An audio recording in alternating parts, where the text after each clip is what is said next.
So my first question would be, why is the mandate was so important, or is so important even to today's readers or an association?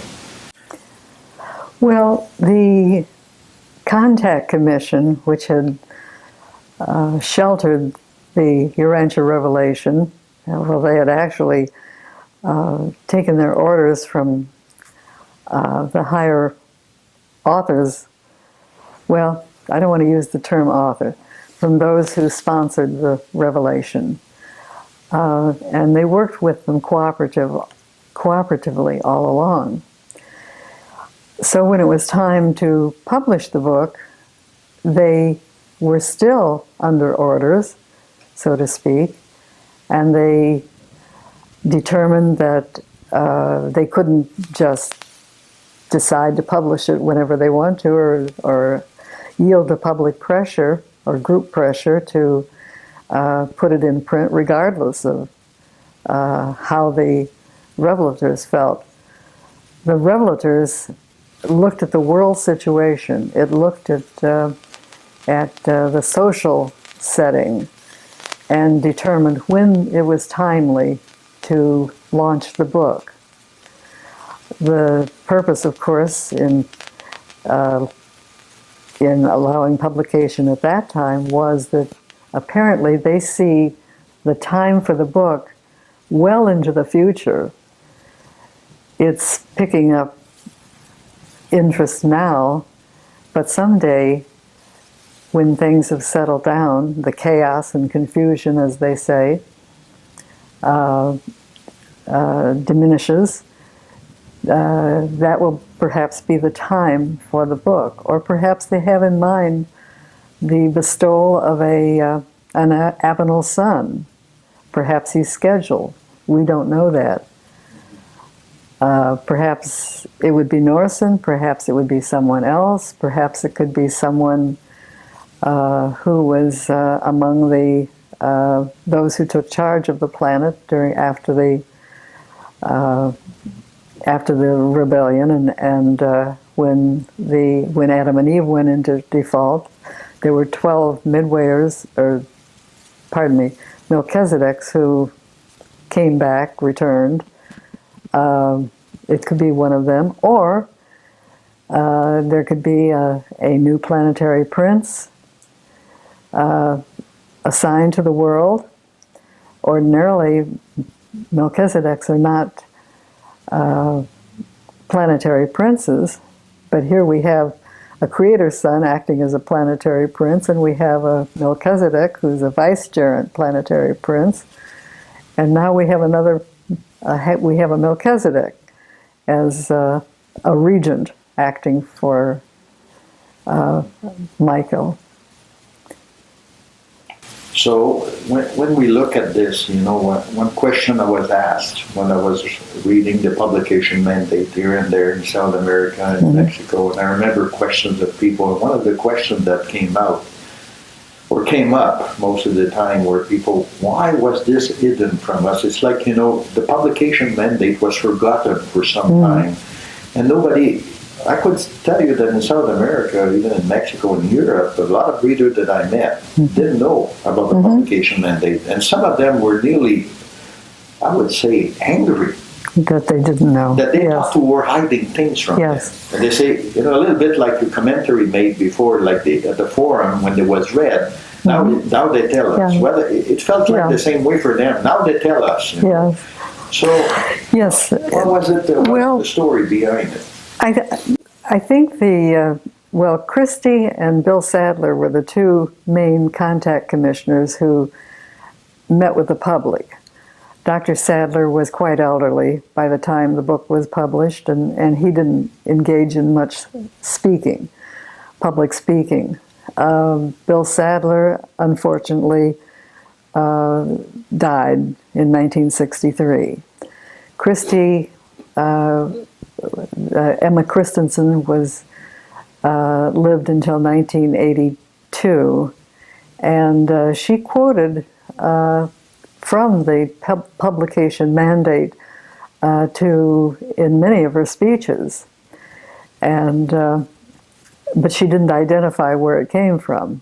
And of course, the other leaders also cribbed parts of it. I don't think it was ever read publicly as a whole again until apparently recently, but parts and parcels of it. I think there was a time when a number of people had heard that what I said something before. They heard that I guess we won't be hearing from them again. The publication mandate was the last message they received. And as Dr. Sadler would say, they didn't even say goodbye. So they perhaps were hoping there would be more information imparted to them, but it wasn't, and they felt pretty much on their own. They were also assigned the task, the contact commissioners, of writing a history, and they were saving material for that history. Dr. Sadler wrote one history, I should say he put it together. All of the commissioners worked on it while they were still alive. It was pretty much the same script that Doctor had used to interview prospective forum members. I recognized it immediately when it was found as his script and what they all used when they interviewed folks. So he didn't read the mandate to us, but he would just say that we're going to be starting study groups and training teachers, going to try to have a school. And I think they had more grandiose plans than, as it turned out, the Revelators wanted. Many of the people thought that they should put ads in newspapers and magazines, publications, and launch a good-sized publicity campaign. In fact, they had one all worked out, and they heard here that it should be virtually person to person. And in fact, they did say person to person for many years as the only best way of imparting it to people. So you would think that today the best way of sharing the Ranchi book itself would be person to person? Well, it's proven itself to be good, and there are many ways that people find the book now. In libraries, bookstores. Bookstores are diminishing in number, and so what lies ahead? And of course, online, people can come across something about it. And why would study group be so important? They work. It's a small group sitting together, reading the papers, exchanging ideas, trading insights. It's more personal, it's more individual, it's not somebody preaching at you. A large auditorium full of people is perhaps exciting, but to have give and take and discussion, it's a small study group is pretty successful. And I think the Revelators could see how the forum operated. Forum was a little bigger than the average study group, of course, for each meeting. It would seat about 40 people at the most, and not everybody would talk. Many people would be quiet. They were too shy to speak up. And there were the usual people who did all the talking from the audience. And so to allow the give and take and the exchange of ideas, smaller groups seemed to be workable. Was there ever talk about how many study groups would take to help change the world? In the mandate, they say thousands of study groups. You must establish. But then they say that the next era should be the time when man is ready to embrace truth. And if we look at the world as it is now, we're far from being there. And before this change, it takes a lot of things to happen in the world. So I believe that by training leaders and teachers and having a lot of study groups and make sure that the book is translated in many tongues, we are readying the world. You're preparing for time in the future, because they tell us also that the future is not open to our eyes. Yeah. So, Yes, you can imagine if there were a sudden huge spurt of people inquiring about the Urantia book and where can I find more and where can I read it with other people. If you're not ready with study groups or some sort of organization, they will lose interest and go other ways. Whereas if they come to a study group, they can feel welcome and they can get insights that they didn't have. Misunderstandings are changed about what something means. The nice thing about study groups, they're non-interpretive. The leader, there's no one who can claim that they know the book 100%. Everyone is always learning. It's an ongoing process, lifelong, and for even beyond life. We'll probably be studying the Urantia book where we go next. So, as leader within this community of Urantia book reader, shouldn't our main task is to promote more study groups and involve ourselves in study groups? Oh, definitely. As a basic function to do. Yes. As a basic service to do to this revelation. This seems to be the study book year. Both organizations are, in fact, all three are emphasizing study groups. And it wasn't always that way. There were people who said, oh, study groups, what? I don't like study groups, or I was involved in one once and I didn't care for it, or people are, just all kinds of things. But I think they're realizing that it's a good way to make people feel welcome. Now, a lot of people have said that study groups should be left autonomous, which I also believe. But couldn't we not help, the organization themselves, who are there, they're supporting study group, but in some way, shouldn't it not them be able to serve, but to help study group become better at what they do? Like giving seminars about study groups, helping people get together, or giving them material that they could study within the study group to make it more effective, more practical in nature. Because I've seen throughout the years that a lot of study group are mostly tend on the intellectual aspect of studying the Urantia book. That doesn't always go well with women. Women are more practical in nature.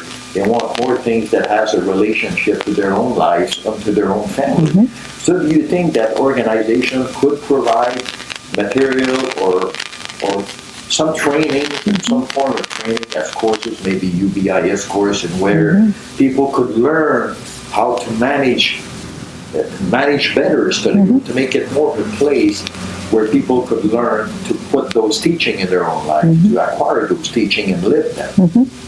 Yes, I just read last night, as a matter of fact, on a particular website, a very excellent study group guide. It covers everything you could possibly want to know about how to feed and grow study groups. And it was a compilation of many ideas, many writings over the years. And I think it'll be very helpful to people. And I think there have been booklets and shorter, longer things written along those lines that would guide folks in starting their own study groups, and the care and feeding and of the groups and how they can blossom. And it's important to be responsible and not hit or miss in scheduling. It should be something regular, and there should be people who are dedicated to attending every meeting. I'm also involved in a women's study group, and they happen to be mothers and daughters. And it just satisfies a need. And we've had a couple of men want to join, but we're kind of, no, don't think so. We'd scare off some of the daughters, maybe. Yeah. And I think I've been involved in 5 study groups in addition to the forum, and they were all a little different, and they were so good. I just can't imagine other study groups being any better than that, but I'm sure they're good. And it's just something that is so satisfying, and it's you learn something. Sometimes a study group can get stale, and after a while somebody says, we've talked this same subject to death, maybe we should end this study group and start something else. That's good too. It's not a formal organization, and you can regroup and form different groups, and we've done some of that too. But shouldn't be the task also, the study group also. I believe that study group hosts are truly the leaders of this whole movement, because it's a loosely organized, movement as a study group, network is. So I tend to see it that study group hosts are the true leader of this revelation. They're the one that will bring this out to the world, not the organization itself. They're there to support the initiative of study group. So as leader of study group, don't you think that those leaders should, have as a task to promote more study group, to help train new leaders and teachers, so they can take over and create more study group? Because who's going to create all those thousands of study group if not the leader themselves who are already hosts of study group? Well, 2 things you need. You need a good leader, somebody who can get people together, who can organize, who can get the venue, provide the refreshments, or assign the refreshments, or schedule the meetings, what they're going to talk about. And a teacher, someone who's well versed in the teachings. They don't necessarily have to be the same person. Sometimes they are, sometimes they're not. But there's a role, 2 separate roles. And I know of one person who can organize like crazy, but he hardly opens his mouth in a study group. And so, we all do what we can and in what our particular gifts are. Okay, thank you very much for your time. You're welcome.